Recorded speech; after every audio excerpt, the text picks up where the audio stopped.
Cuando iba leyendo por acá, por ese salmo, ¿verdad? Por eso estoy predicando este salmo. Es difícil para mí predicar este salmo, ¿verdad? Porque aparentemente no tiene revelaciones. Pero a medida lo fui considerando y fui viendo que tiene alguna revelación, ¿verdad? Y esta noche el Señor nos va a hablar en una dirección diferente, ¿verdad? Tal vez usted aprenda una profecía, tal vez aprenda una palabra nueva, le agregue una palabra a su léxico, ¿verdad? Los que hablamos español. Algo tiene que ser para nosotros esta noche. Amén. Y ya que no me recluté yo mismo para predicar el Evangelio de Salvación, ¿verdad? Sino que el Señor me reclutó a mí, como un soldado. Y me va a ayudar esta noche a disertar la palabra. Amén.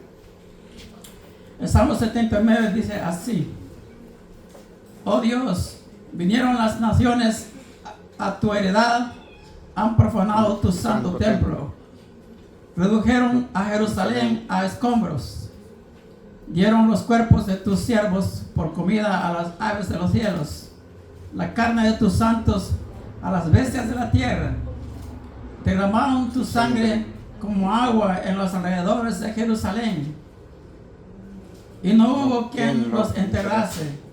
Somos afrentados de nuestros vecinos, escarnecidos y burlados de los que están en nuestros alrededores.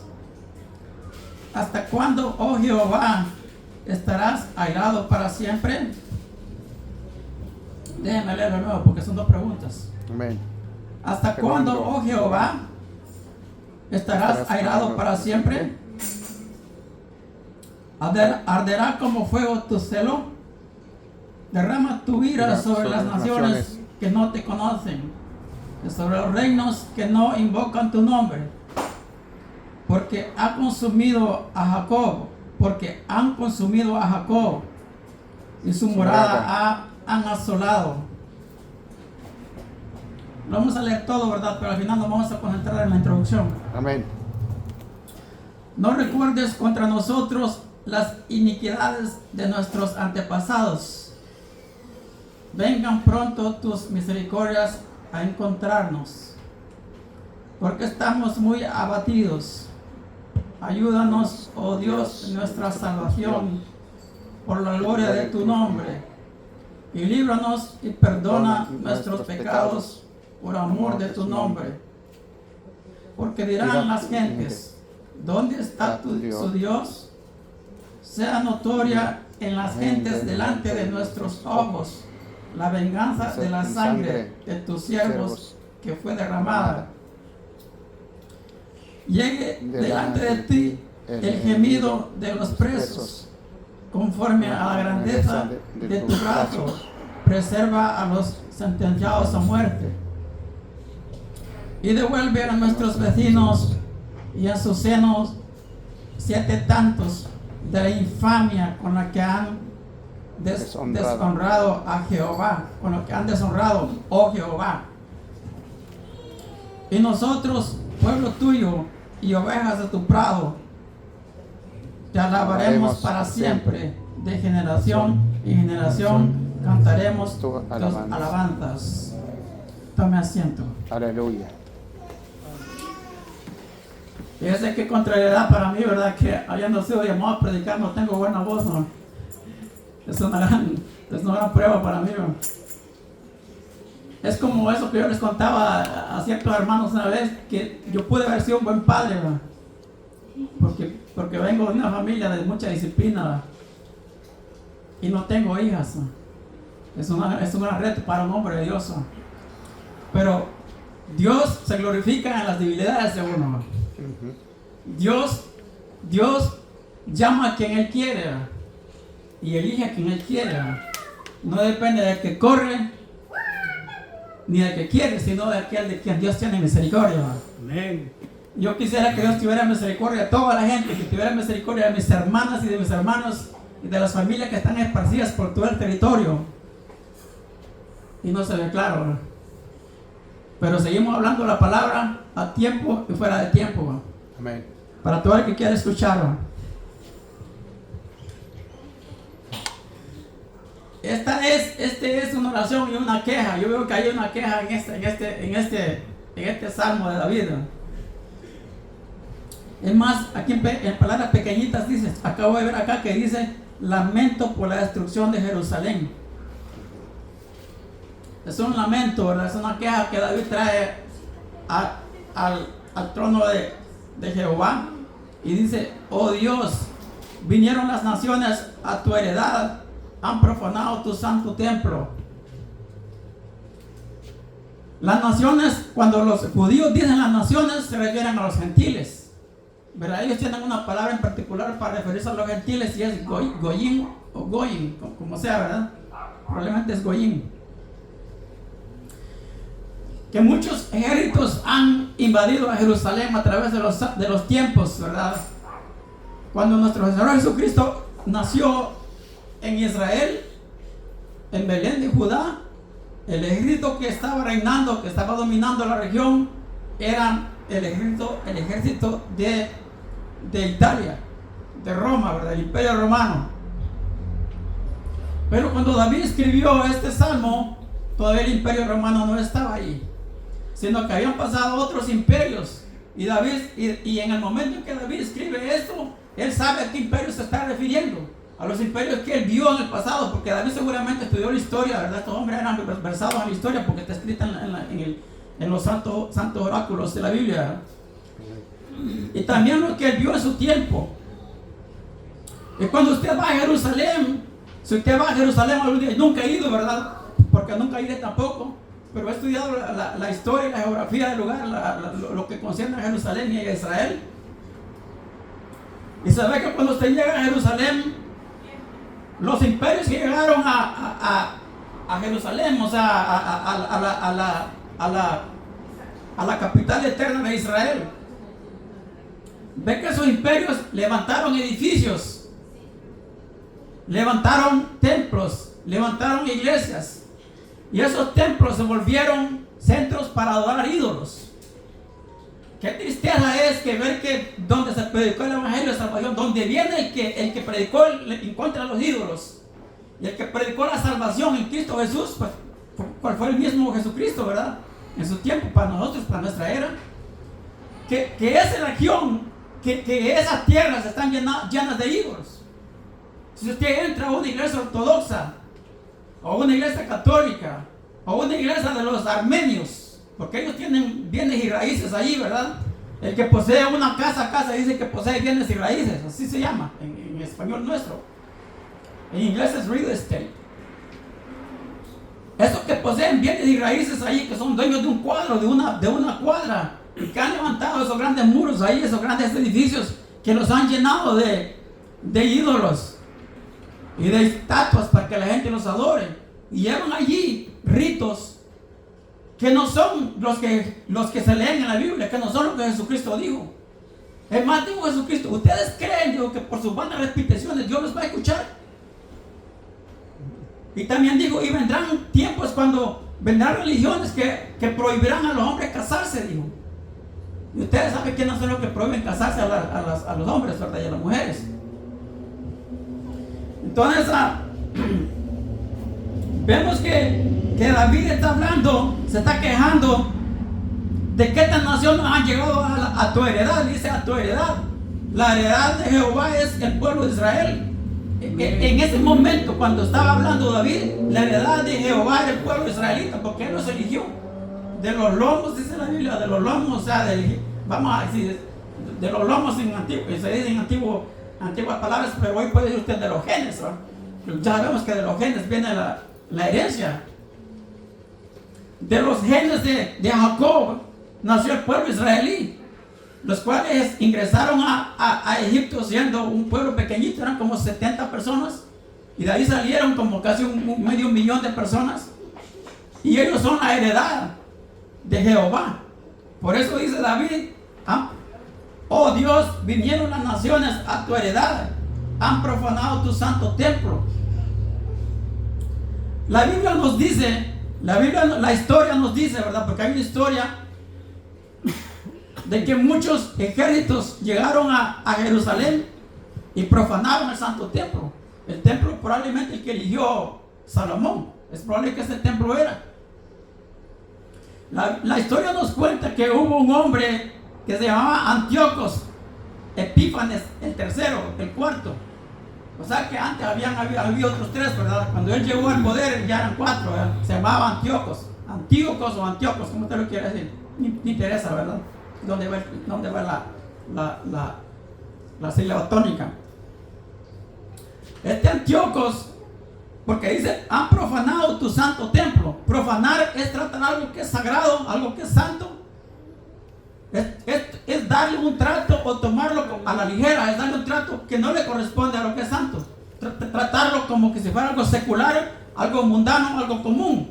Lo contrario de santo es lo común, ¿verdad? Por eso nosotros no somos comunes, para los que tenemos convicciones de santidad, los que creemos en Jesucristo, los que por fe hemos sido lavados en su sangre y se nos ha permitido nacer de nuevo. Nosotros no somos comunes, ¿verdad? Sino que somos santos por la fe en Jesucristo. Amén. Entonces viene este Antíocos Epífanes, el cuarto, y ingresó en el año 168, vea, 168 años antes que naciera Jesucristo. Porque Jesucristo le puso freno al tiempo, y ahí se comenzó a contar año 1, año 2, 3, 4, 5, ¿verdad? Pero antes que él eran otros años. Era el año 178 antes de Jesucristo, o antes de la era común, como también lo llaman los historiadores. Vino este Antíocos de Epífanes, o Antíoco Epífanes, y destruyó y arrasó toda Jerusalén. ¿Verdad? Es probable que de eso se está quejando el siervo de Dios. Este hombre arrasó con todo Jerusalén y pasó a filo de espada a sus habitantes. Y en el lugar santo sacrificó cerdos. Usted se acordará que en el Antiguo Testamento que el cerdo es un animal prohibido para los judíos, para los hebreos. Que todo animal que tiene el pie partido y que no rumia, el animal que rumia, el que procesa su alimento una y otra vez, como la vaca, ¿verdad? La vaca se la vale a comérsela, los venados también. Pero el cerdo, porque tiene el casquito partido, ¿verdad? Y no rumia. Por eso, esas son las normas de la Biblia, ¿verdad? En el Antiguo Testamento. Por eso los judíos hasta este día no comen cerdo. Porque ahí está en la Biblia, para ellos. Entonces, este hombre cometió una ofensa grande que vino a conocerse como la abominación desoladora. La abominación desoladora, usted la va a encontrar en varias ocasiones en la Biblia. La abominación desoladora, ya vamos a hablar más de la abominación desoladora. Porque David dice que vinieron y profanaron tu santo templo. Profanar es que el templo lo redujeron a hacer una casa cualquiera, en el lugar santo. Vinieron y cometieron un pecado execrable, un pecado que es de alto nivel, un pecado que Dios mira con repugnancia. Es sacrificar un cerdo en el lugar santo. Lo mismo que Jehová prohibió, eso mismo fue hacer Antíoco Epífanes, para que, como quien dice, para que más se te duela, así lo voy a hacer, ¿verdad? El conocedor de la palabra también, porque esos hombres sabían. Y fue a hacer exactamente, y en el lugar santo, lo que Dios prohibía. Y le fue, y allí mismo en el lugar santo, levantó un altar. Oiga bien lo que hizo Antíoco Epífanes. Levantó un lugar para adorar a Zeus.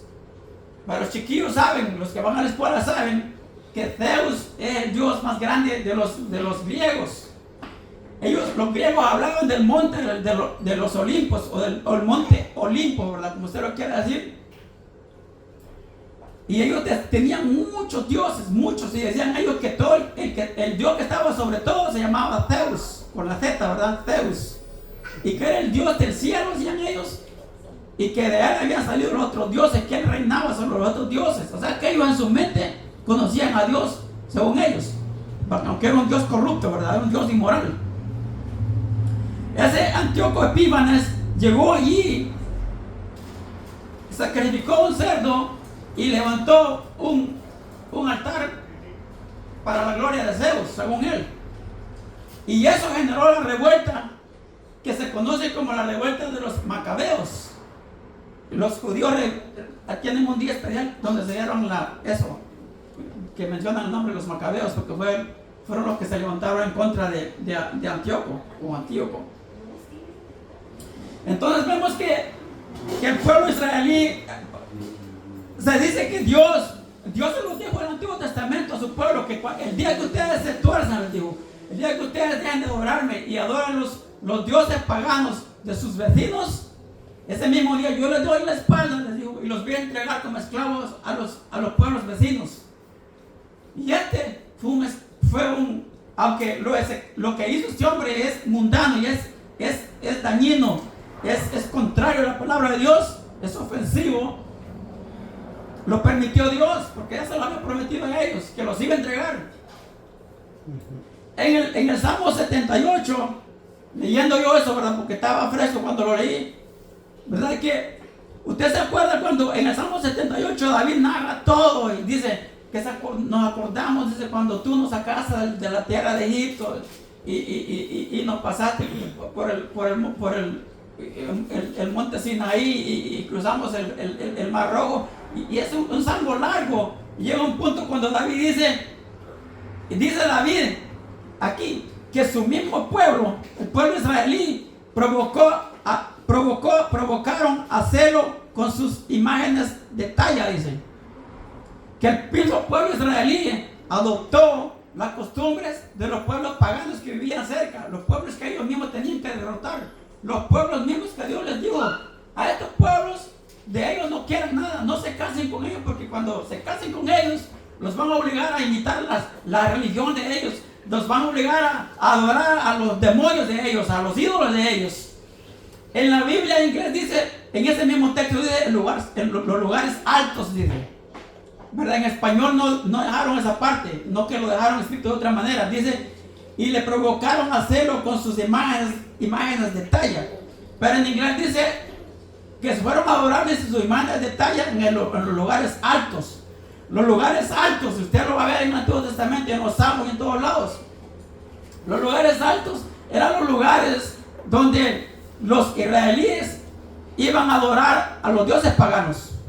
Ya no iban al tabernáculo, ¿verdad? El tabernáculo o el templo que erigió Salomón, sino que iban a los lugares altos. Pero a los lugares altos, allí tenían estatuas labradas con la mano de hombre, y ellos lo adoraban como dioses. O sea, lo mismo que hacen los católicos, lo mismo que hacen los hindúes, lo que hacen los islámicos, lo que hacen las religiones paganas de Asia, que la historia se repite de tiempo en tiempo. La gente quiere adorar a Dios por medio de imágenes, por medio de ritos creados por hombres. Y la Biblia dice que la única manera de llegar hacia Dios es por medio de Jesucristo. Amén. No hay otra manera de conocer a Dios. Si usted quiere experimentar la presencia de Dios en su vida, si usted quiere experimentar el gozo de la salvación, la seguridad de la salvación, si usted quiere experimentar la unción del Espíritu Santo, si usted quiere aún en sus años viejos verse joven, ¿verdad? Aunque su cuerpo se esté cayendo por problemas, entonces usted tiene que llegar a Dios por medio de Jesucristo. No puede llegar ni por su imaginación, ni por sus inversiones, ni por su conocimiento, ni por sus ritos, aunque usted tenga ritos buenos, ¿verdad? Y aunque usted tenga obras buenas y usted diga yo soy bueno, y la mayoría de la gente que va al infierno se va porque ellos creen que son buenos. Porque quieren llegar a Dios por sus propios méritos, por su propio sistema su propio sistema de adorar a Dios. Ellos han montado su propio sistema y ellos terminan siendo los mismos dioses de ellos mismos. Vemos que el pueblo israelí se torció, se perdió de su camino, porque David sigue diciendo en el Salmo 78, dice, lo oyó Dios y se enojó y en gran manera aborreció a Israel. Y sí, cada vez que un pueblo enemigo invadía a Israel, era señal que Dios no estaba bien con ellos, porque Dios bien los pudo haber derribado cuando iban con sus carruajes a atacar al pueblo de Israel. ¿Se acuerda usted cuando David censó el pueblo? O sea, hizo un censo, ¿verdad? Y con todos los soldados que tenía. Y Jehová Dios le dijo, cometiste un grave error, le dijo. porque se apartó de la fe, ahora estaba confiando en el número de soldados que tenía, en el número de caballos, en el número de carruajes que tenía, el número de espadas, de hombres armados que tenía, de las tácticas militares. Dijo, ahora te doy dos opciones, le dijo. ¿Quieres que te dé plagas? ¿O quieres que la otra pareciera ser que tomarle en contra de él personalmente? Sacarlo humillado delante de todos los pueblos. Entonces digo David que él prefería mejor que un castigo, porque caer en las manos de los hombres, dijo, es doloroso, digo, porque no hay misericordia en las manos de los hombres. Digo, yo prefiero mejor caer en manos tuyas. Y un solo ángel de Jehová, Jehová envió un ángel, y mientras extendía la mano así, caían miles de hombres. 70,000 hombres, dice la Biblia, que cayeron. 70,000 hombres cayeron por plaga y por la acción de Jehová.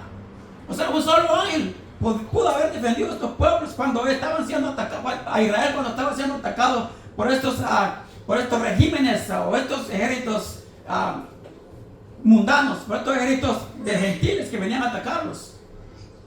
Y en ese momento Jehová no estaba dispuesto a defenderlos. Y pasó lo que está pasando, lo que David está narrando.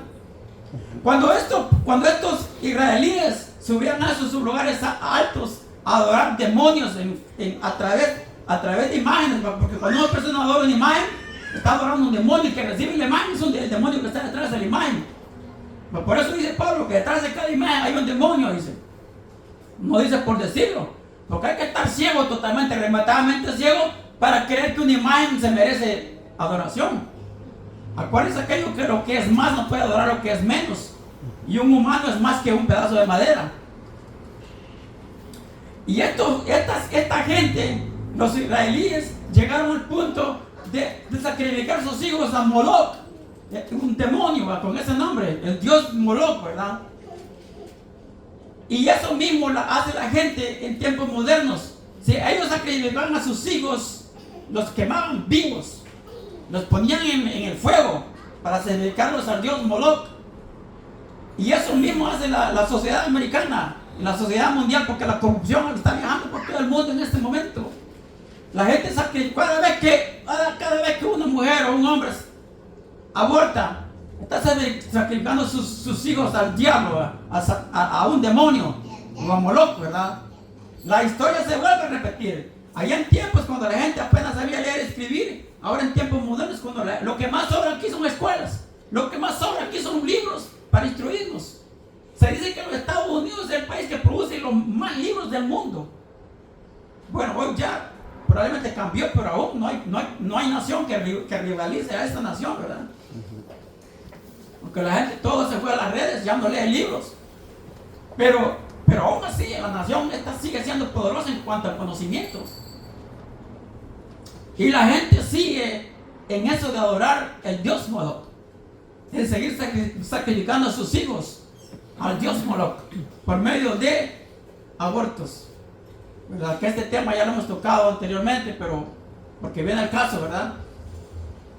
En cierta ocasión, en el lugar de trabajo, yo tenía un compañero de trabajo y él en esos años yo tenía como 34 años, ¿verdad? Y él me dijo, me contó, fíjate, me dijo que yo cuando estaba joven, me dijo, embaracé a una muchacha, me dijo, y yo la hice que abortara, me dijo. Y bien contento estaba él. Y él creyó que le iba a decir, eres un hombre, ¿verdad? Wow, te felicito. Y le dije, ese es un asesinato, le dije yo. Y se quedó. Y ahí lo perdí como amigo, ¿verdad? Nunca más me contestó nada, mi mensaje. Con el tiempo ustedes saben que uno se cambia de trabajo y pierde ya contacto, pero él nunca va a eso porque no éramos de la misma clase, ¿verdad? Porque lo que el pueblo israelí hizo es algo que los americanos hacen, ¿verdad? Es algo que está a la orden del día hoy, está defendido por la Constitución de los Estados Unidos y por las leyes del territorio.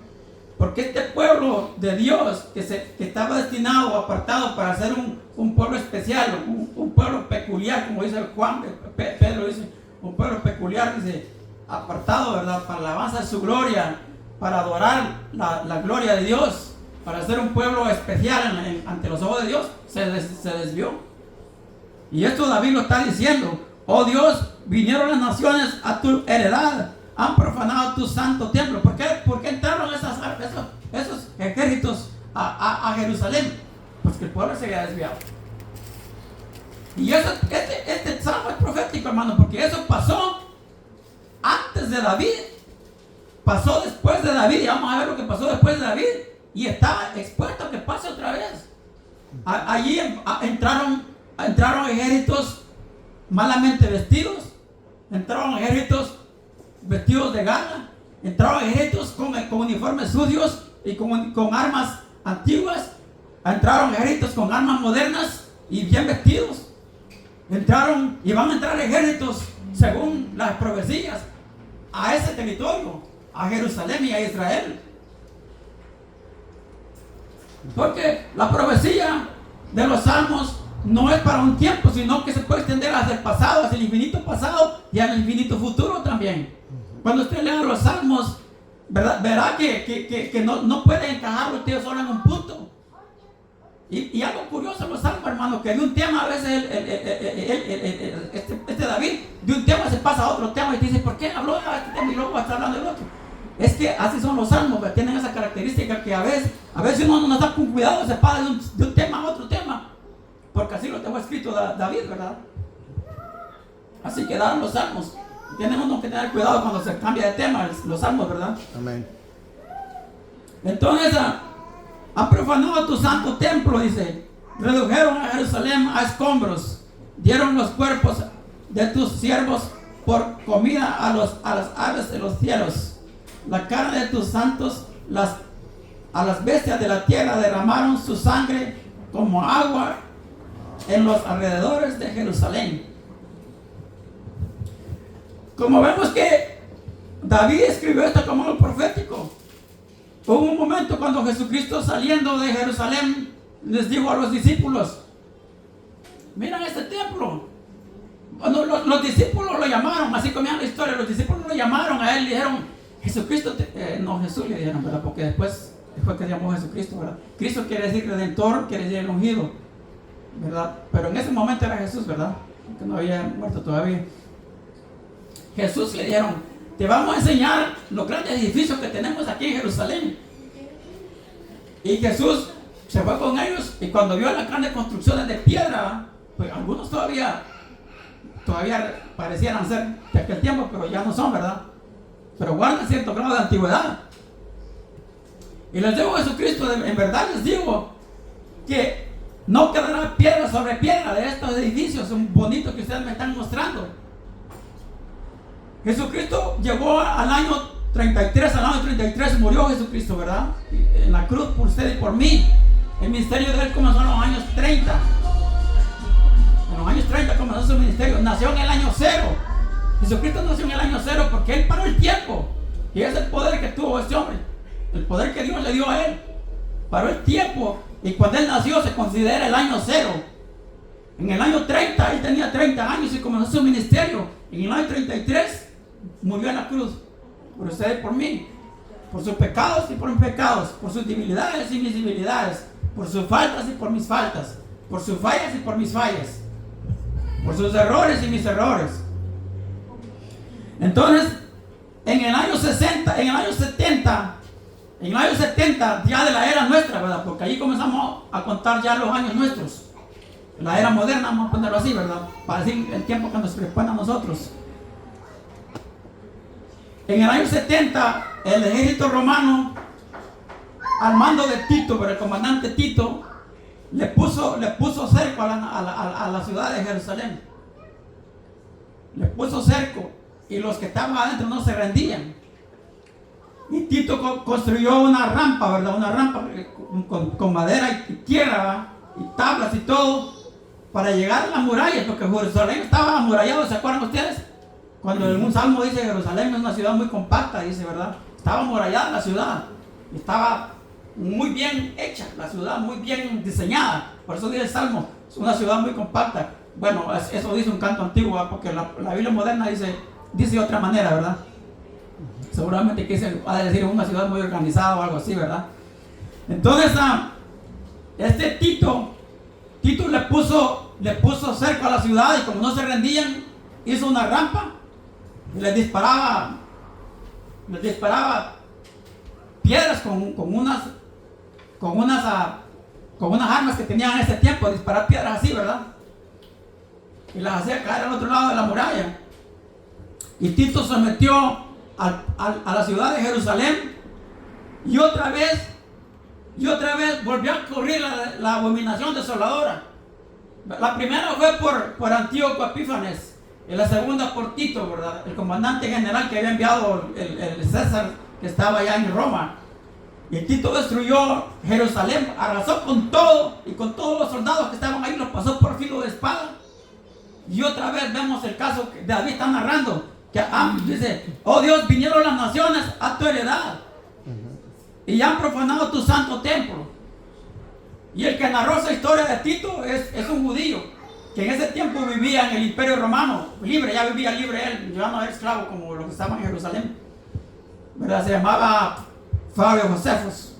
Él narró eso porque él nos narra con detalle como que él lo vio. Dice bien detallado cómo ocurrió la guerra y la caída de Jerusalén. Y la abominación desoladora la vemos vamos a ver lo que es abominación, porque eso lo va a encontrar usted en la Biblia desde Daniel para adelante. Daniel fue un profeta, ¿verdad? De los más mencionados. Amén. ¿Verdad? Si usted, Daniel con las profecías de Daniel, o sea, con el Apocalipsis, están bien amarradas así como en perfección. O sea, a veces uno dice, voy a leer Daniel, o a veces voy a leer el Apocalipsis, o a veces voy a leer el capítulo 24 de Mateo, porque todo eso está relacionado en perfección. Amén. El Apocalipsis es una descripción del capítulo 24 de Mateo, así explosionado en detalle, ¿verdad? Aunque no logramos entender todo lo que es el Apocalipsis, porque no podemos situar cuándo va a ocurrir tal cosa y cuándo y esto y eso. Pero cuando usted lee el capítulo 24 de Mateo y luego lee el Apocalipsis, o sea, revelaciones, ve que la revelación es como grande, es la explicación grande del capítulo 24 de Mateo. Tenga eso presente. Entonces, vemos que, vamos a ver qué es abominación. Abominación, según los hebreos, ¿verdad? Viene de una palabra que quiere decir aquello que es despreciable, aquello que es sucio. Usted imagina la suciedad más grande del mundo y eso es lo que es abominación. Por ejemplo, usted se puede imaginar un campo donde van a tirar los cadáveres humanos que están putrefactos. Eso es abominación. Eso es abominable. Usted se puede imaginar un lugar donde van a tirar los animales muertos. Eso es abominable y eso es abominación. Algo que es detestable, algo que no se puede ver. Va, que la gente lo puede ver un minuto y otro minuto no, porque no hay manera de seguirlo viendo. Eso es lo que es abominación. Entonces, la abominación de desolación o la abominación desoladora, dice en la Biblia nuestra, ¿verdad? En español, la abominación desoladora, del que habló el profeta Daniel, ¿verdad? Que cuando este Epífanes y este Tito llegaron, Tito también cometió actos execrables, o sea, actos de abominación en el templo. Epífanes dedicó el templo para matar cerdos, mató un cerdo, creo, no sé si varios, y puso allí el altar de Zeus. Y Tito dejó allí las señales del Imperio Romano. Ahora el lugar ya no era para adorar a Dios, no que era para adorar al Imperio Romano. Por eso es que es bien delicado, fíjense, que en las iglesias tengan banderas, porque ya la gente, en lugar de ver la palabra de Dios, comienza a ver banderas. Hay unos que tienen banderas desde el principio al fin, de todos colores, mire, y esos son símbolos mundanos. Algunos ponen una gran cruz aquí al frente. A mí por eso me gustó esta iglesia cuando vine, porque no tiene cruz ahí, mire. Porque nosotros no adoramos ninguna cruz, ¿no? Nosotros no tenemos símbolos, pero bueno, el símbolo de nosotros es la palabra de Dios, ¿no? Así como está. Y la palabra de Dios hace el efecto a nosotros y hace los cambios que nosotros debemos de hacer, ¿verdad? El Espíritu Santo usa esa palabra en nuestras vidas, la pone en nuestro pensamiento, la pone cuando estamos en el trabajo, cuando no estamos en el trabajo, cuando estamos creando familia, cuando no estamos creando familia, cuando estamos en la calle, cuando estamos en la escuela. El Espíritu Santo siempre nos sigue hablando por medio de la palabra. Amén. Entonces,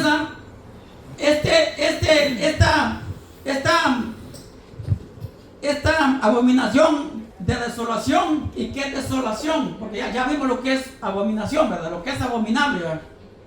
Por ejemplo, usted puede decir, hay tipos que matan a su propia madre y la pican bien, ¿verdad? Y hay quienes, usted mira a esos narcotraficantes en México, cómo matan hasta 300 personas, ¿verdad? Así, y no, sin mover un párpado. Eso es abominable.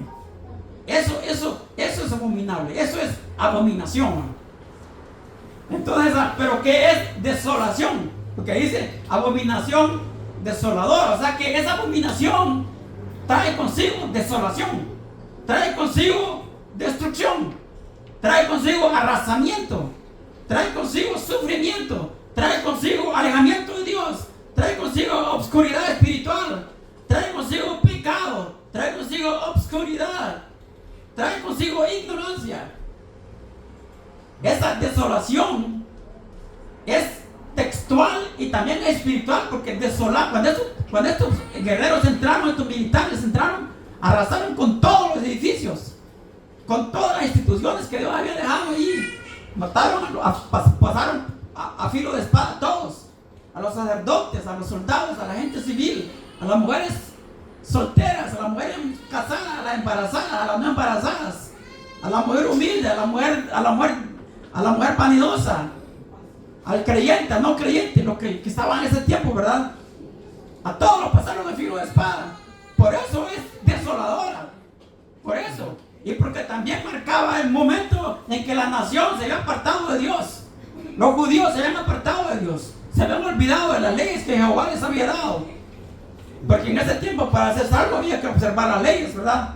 Aunque las leyes no tenían manera de cambiar el corazón del hombre, pero algo tenían que hacer. Por lo menos saberlas de memoria y tratar de cumplirlas, aunque el corazón de ellos nunca cambiaba. Por eso era necesaria la venida de Jesucristo, porque la ley era una cosa rígida, y el hombre que haga estas cosas vivirá por ellas, decía el texto antiguo. Es decir, que era una vida rígida en esa ley que Jehová les había dado. Eran más de 300 o casi 800 normativas que tenían que cumplir, y nadie las cumplía, y aún los apóstoles. Y por eso le dijo Pablo a Pedro en Antioquía, ¿verdad? Antioquía, una ciudad de Turquía, al occidente de Turquía. Dijo, tú eres un hipócrita, le dijo, porque se estaba mezclando con los judíos, ¿verdad? Se apartó de los gentiles sucedió. Cuando llegaron los judíos, se fue para donde ellos, y Pablo encaró a Pedro y le dijo, Pedro, le dijo, ven, te voy a decir algo, le dijo. Tú eres un hipócrita, le dijo. ¿Por qué? Porque te apartas de los gentiles, dijo, y te vas con los judíos, le dijo. Y tú, a ti te gusta judaizar, le dijo. O sea, seguir los ritos judíos, ¿verdad? Nosotros que no somos pecadores, le dijo, como los gentiles. Y nosotros, nacidos, le dijo, en el judaísmo, no pudimos cumplir la ley, le dijo. No la pudimos cumplir, no la podemos cumplir, le dijo. Y tú quieres ponerle a estos hombres tantas cargas que llevar, le dijo. Y Pedro se quedó, me imagino yo que Pedro se quedó anonadado, se quedó como que no, viendo estrellitas, pues, como decimos nosotros, ¿verdad? Como que Pedro le pegó bien en la mente y en el corazón y en el espíritu, ¿verdad? Que lo corrigió delante de toda la gente, porque Pedro en ese momento se estaba desviando del evangelio. El evangelio, que ya en ese tiempo el evangelio en el nombre de Jesús, ¿verdad? Vemos que ni aún los discípulos, los apóstoles, pues fueron capaces de vivir en esas leyes que Jehová les había entregado a ellos desde que salieron de Egipto. Siendo la primera ley que Él les dio era de hacer panes sin levadura. Unos panes duros, ¿verdad? Panes duros. El pan que lleva levadura es suave, pero el pan sin levadura es duro. Y eso era como señal de sufrimiento, como señal de abstinencia, como señal de privación física, porque a uno le gusta darle todo lo que el cuerpo le pide, ¿verdad? Pero Dios les dijo, esta es una señal, se les dejó como señal de sacrificio, de sometimiento, pues, a la palabra de Dios. Amén. Y les dejó muchas cosas. Ahí fueron los primeros, para que ustedes tengan una idea de dónde comenzó la ley, ¿verdad? Comenzó desde la muerte de los primogénitos judíos. Y les digo, mate un cordero, lleguen la sangre en el dintel de la puerta, o sea, en la repisa, ¿verdad? La tablita de la ventana y en los lados también, para que para que el ángel de la muerte, o sea, el ángel de Jehová no pase matándolo a ustedes. Y así fue la primera, yo ahí puedo ver que fue la primera ley, ¿verdad? La primera manifestación de la ley. Entonces, cuán rígida era esa ley, ¿verdad? Y tan extensa que era. O sea, usted puede leer todos los libros antiguos y no lo va a lograr absorber todo, porque es una gran cosa, una gran libro grueso del Antiguo Testamento.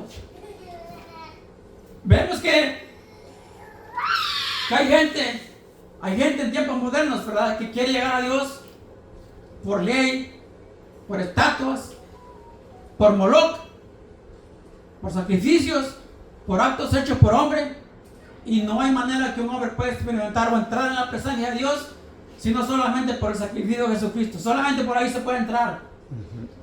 Y en otra manera no hay seguridad de salvación. Usted puede cantar, usted puede, incluso puede ser compositor usted y hacer canciones hermosas para Dios y sin ser salvo.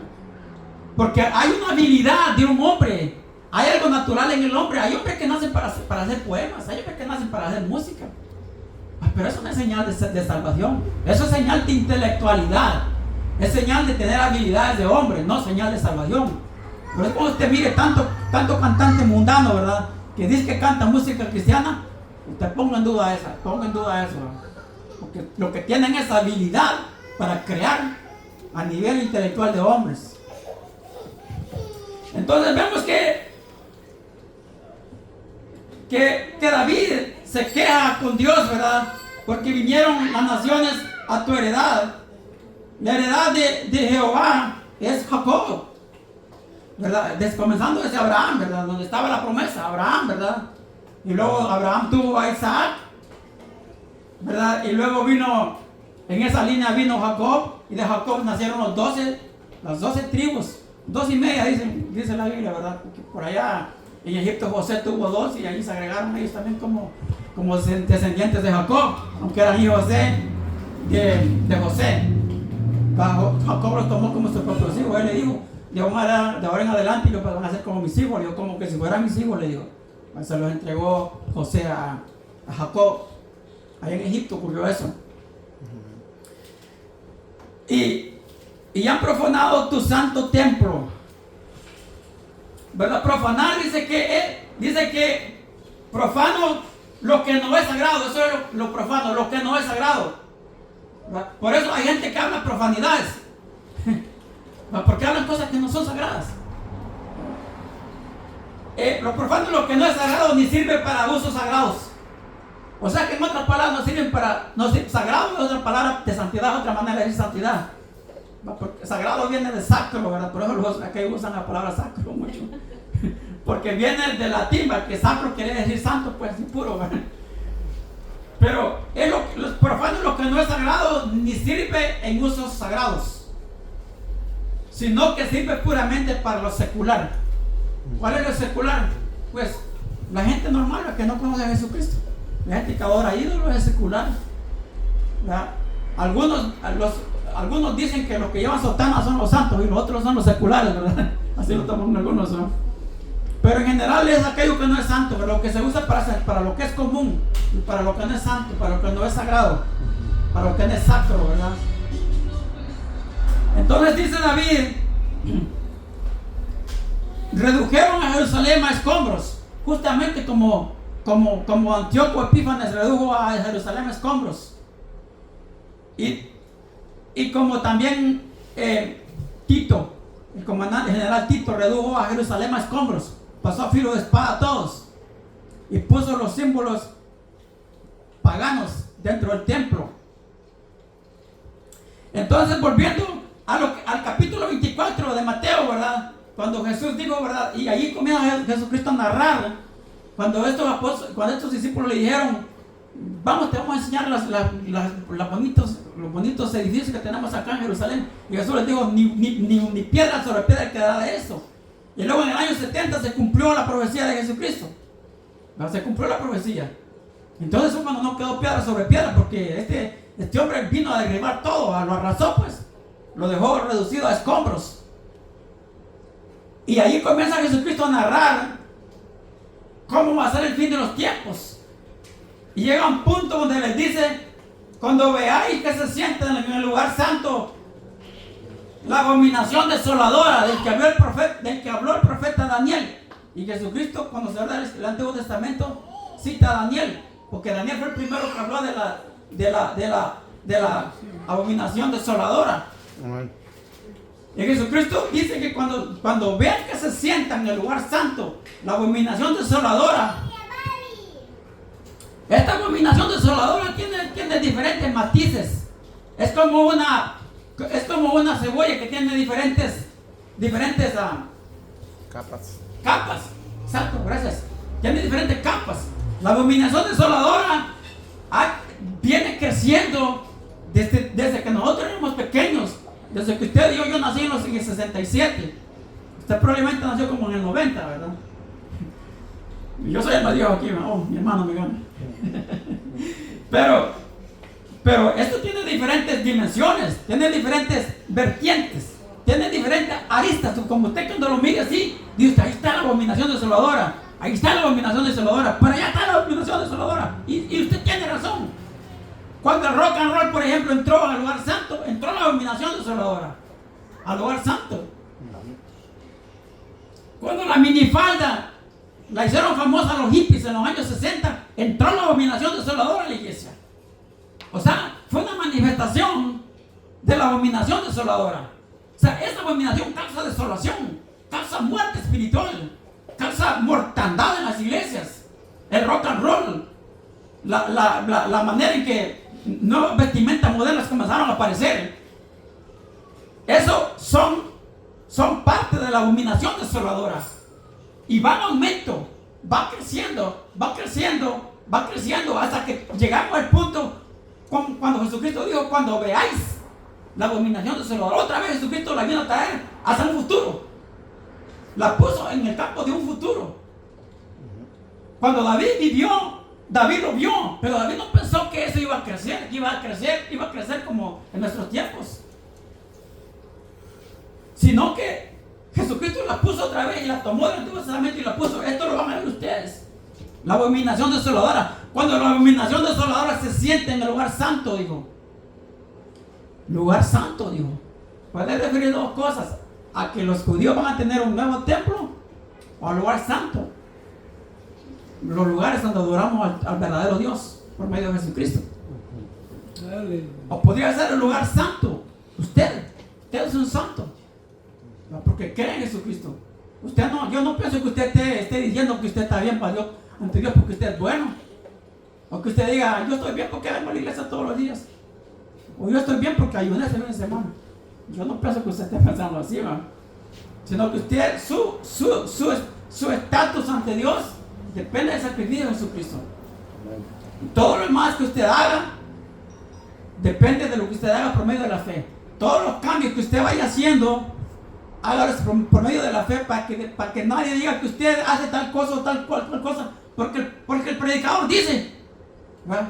Porque el predicador dice, le pregunta al hermano y hermano, ¿esto porque es natural? Porque el predicador dice, no diga porque el predicador dice, porque el pastor no, diga porque la palabra de Dios dice. Amén. Porque yo me voy a morir y él también se va a morir. Todos vamos a morir, pues nosotros no tenemos ningún mérito. No, es porque la palabra de Dios dice. Amén. Por eso yo ando con los pantalones rotos, ¿verdad? ¿Por qué? No es porque el pastor dice, no, nada de eso. Es porque la Biblia dice, no andéis, dice, con los pantalones rotos, dice, no rasguéis vuestras vestiduras, dice.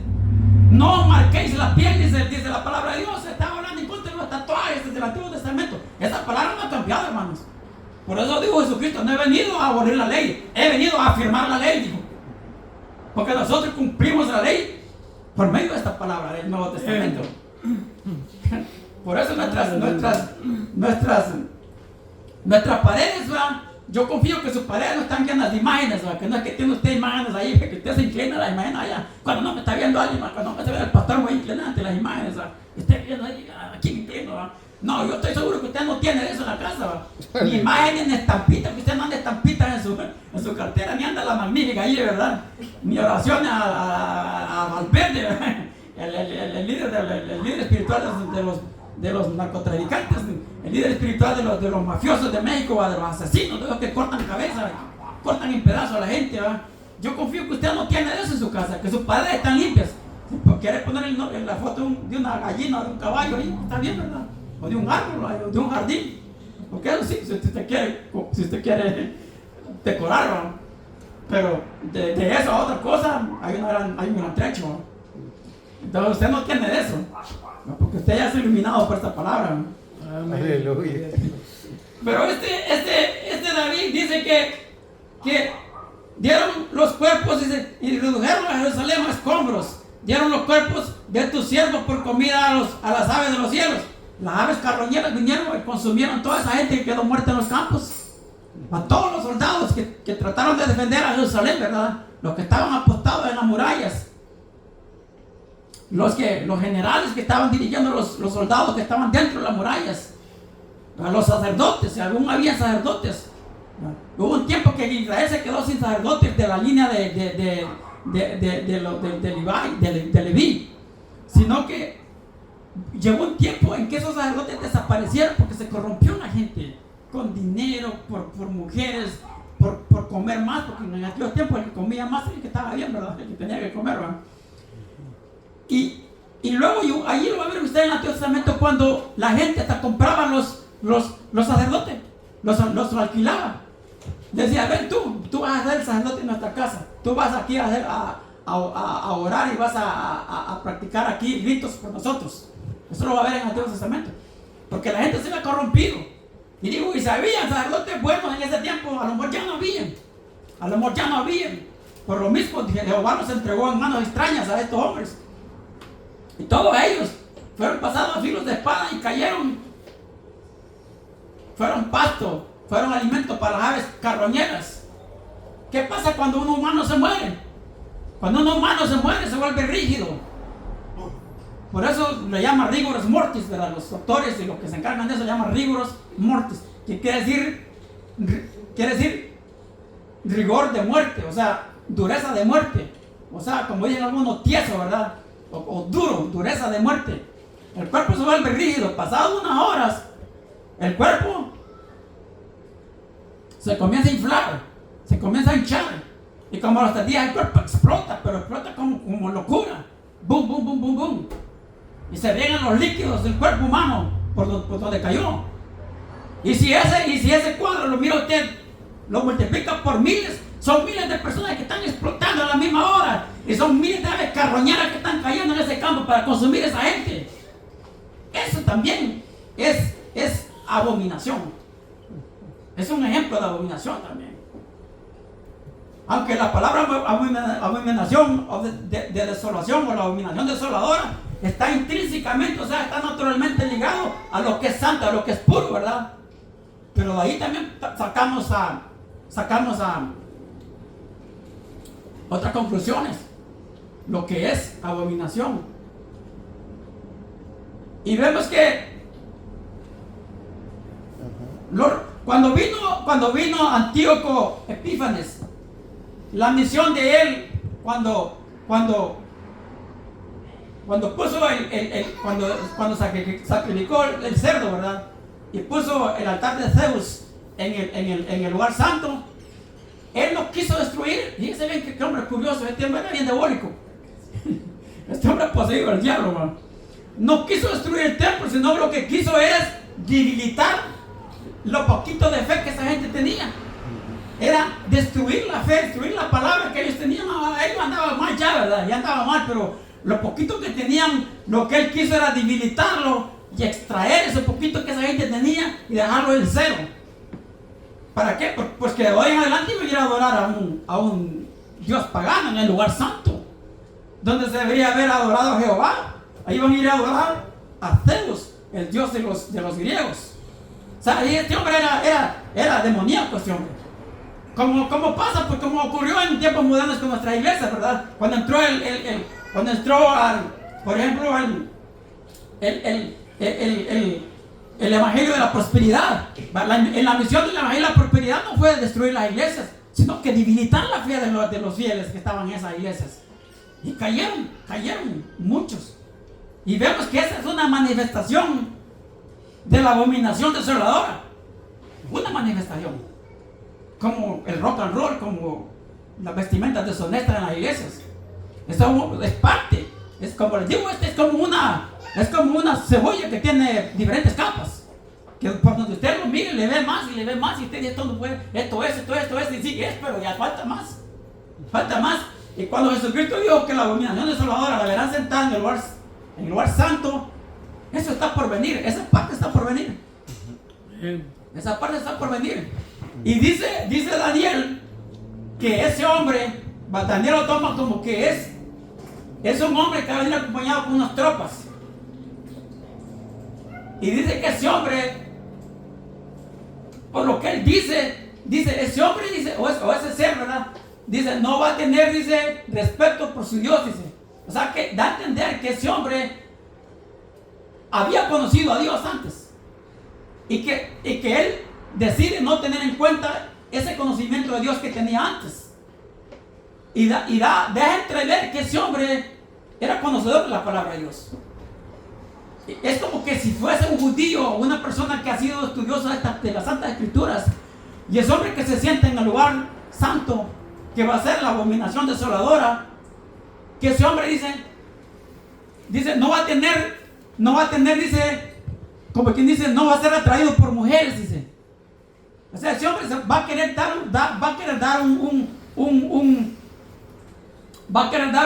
un aspecto, o un atractivo, o un mensaje de que él es un hombre santo, de que él es un hombre que está cerca de Dios. Así va a actuar en el inicio, y la gente va a caer por eso. Va a decir, oh, mira, este hombre ni casado es, este hombre ni la mujer, porque imagínense ese hombre con tal poder en esos tiempos.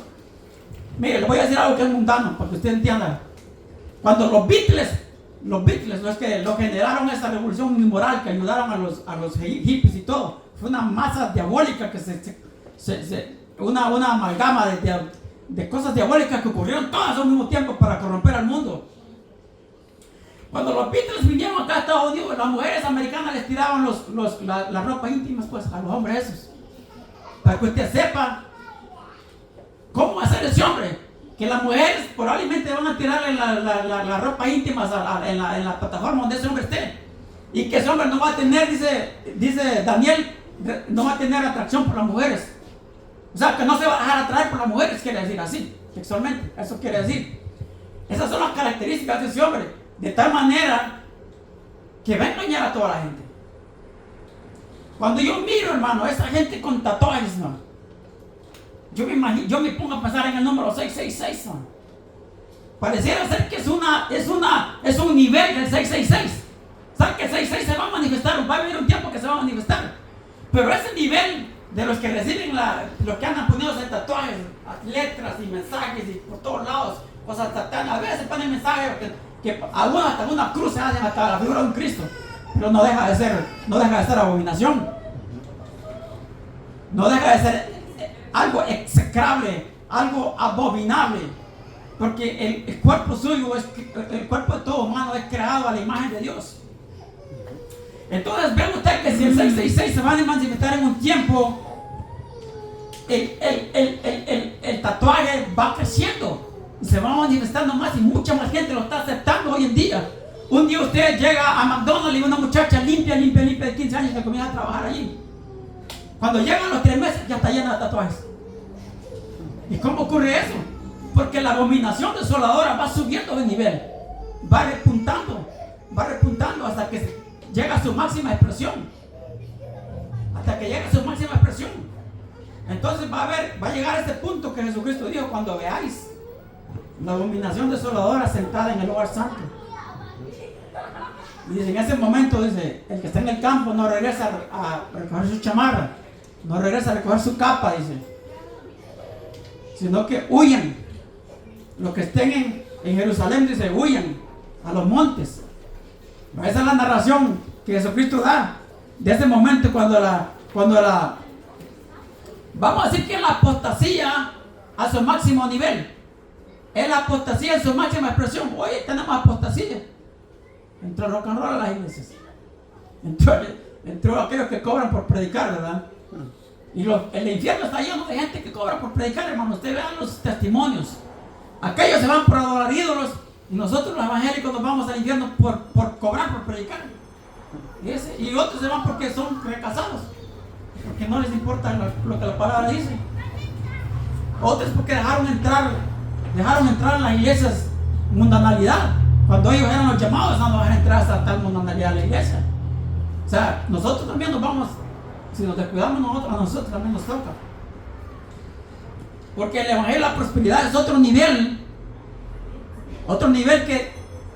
que lleva en ese camino de la abominación desoladora. Es algo que es una apostasía.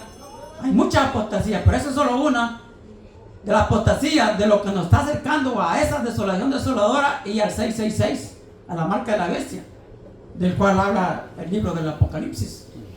¿Saben que esto tiene diferentes niveles, man? Tiene diferentes vertientes, diferentes aristas, diferentes capas, hasta que se manifieste este hombre, que va a ser el anticristo, que va a ser un hombre, como usted y como yo, pero un hombre, mire, la Biblia no dice cómo va a ser, pero podemos decirlo nosotros descrito de esta manera. Va a ser un hombre alto, va a ser un hombre atractivo, va a ser un hombre blanco o medianamente blanco, ¿verdad?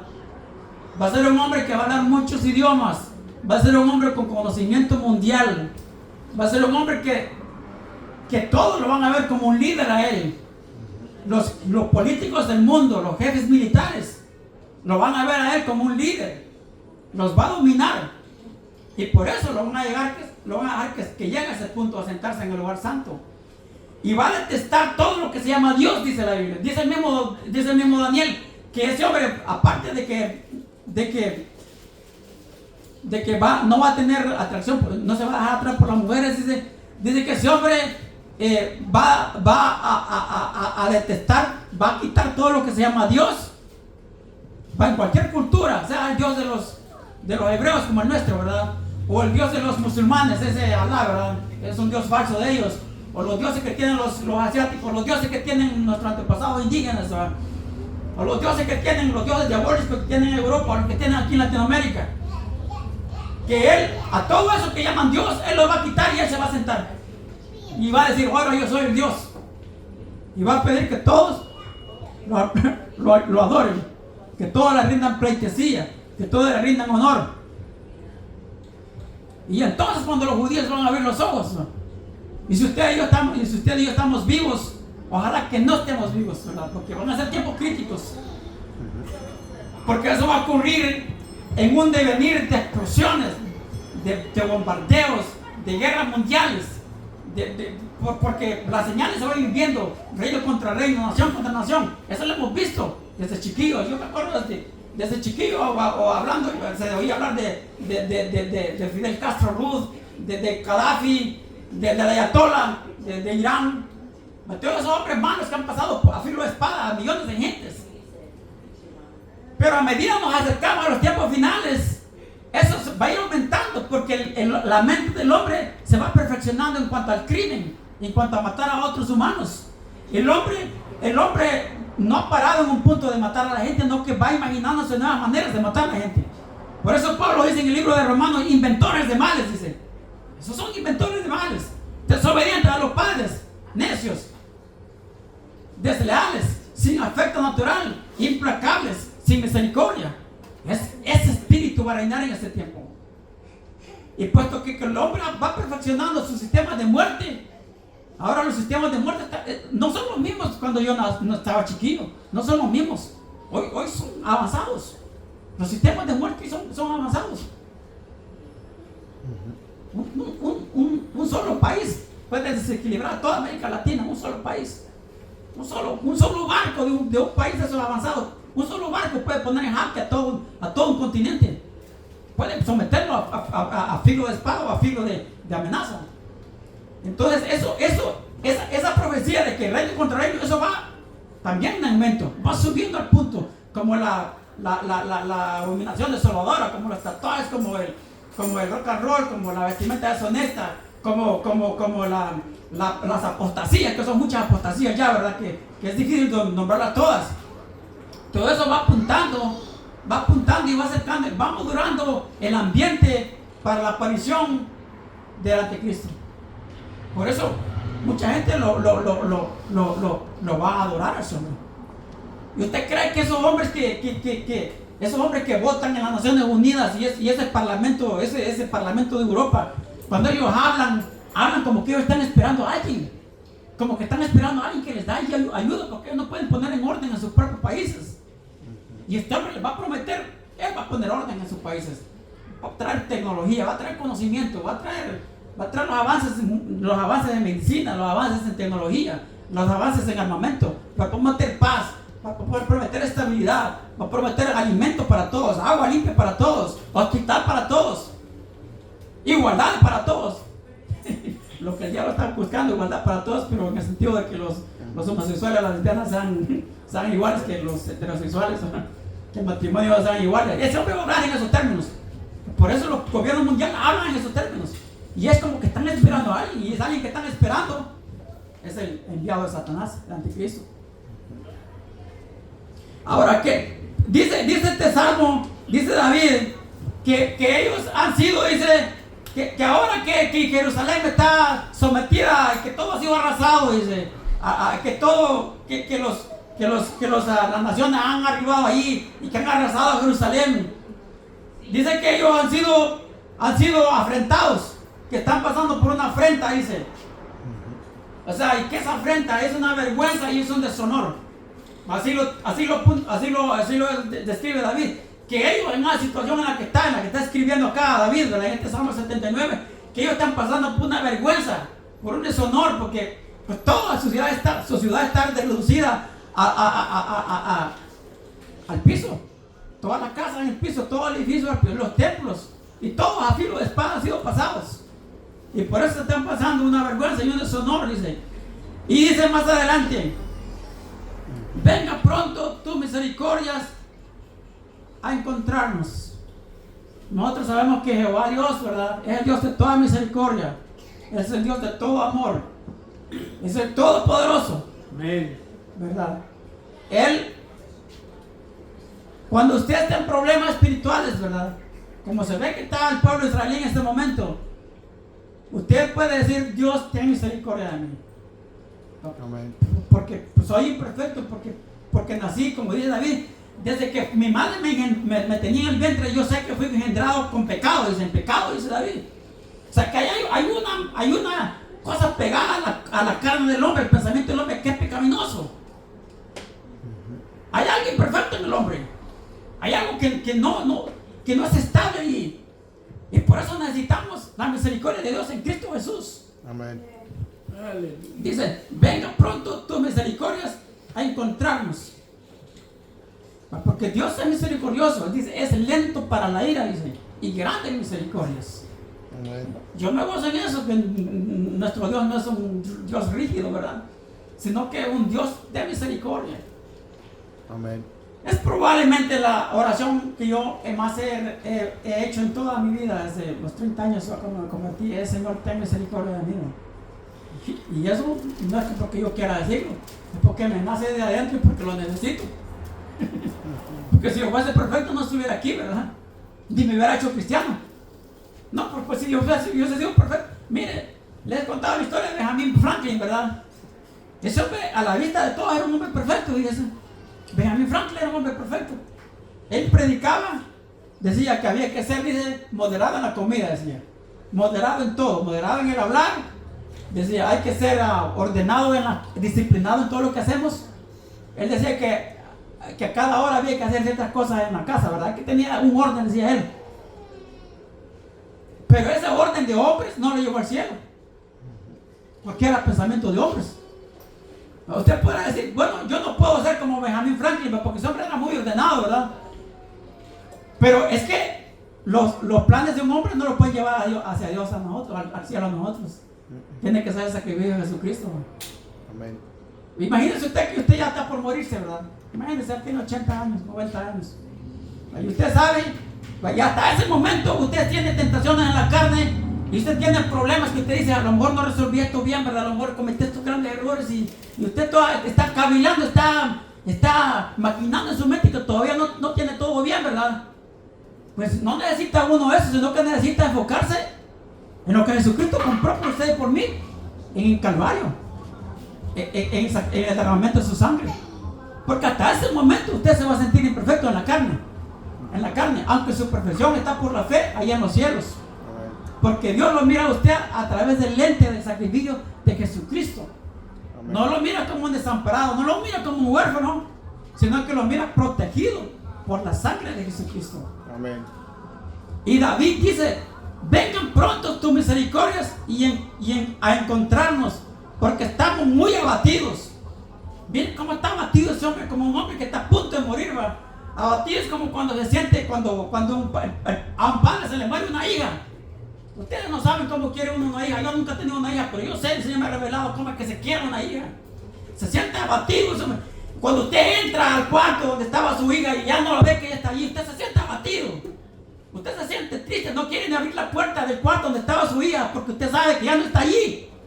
Y usted mira las cosas que ella tenía, mira la cama, mira los adornos, las cosas que ella tenía, y usted no las mira y además está usted abatido. Así está el corazón de David en ese momento, y todo el pueblo está abatido por las cosas que le han ocurrido. Se siente un vacío interno, se siente un desconsuelo.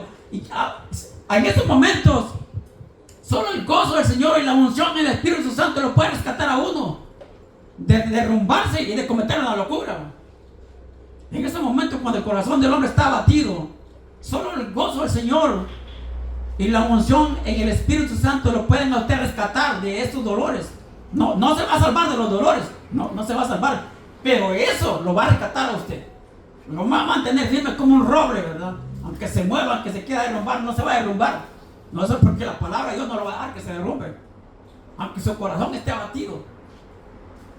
Me acuerdo cuando este hombre perdió a su hijo, ¿verdad? Ya les he contado la historia.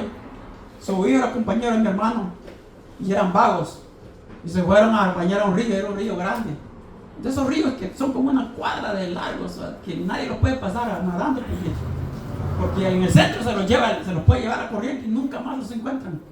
Un río gigantesco y largos. Y allí murió el hijo. Y lo encontraron como esos cuerpos que le estoy narrando en los campos de Jerusalén, ¿verdad? Así, el cuerpo.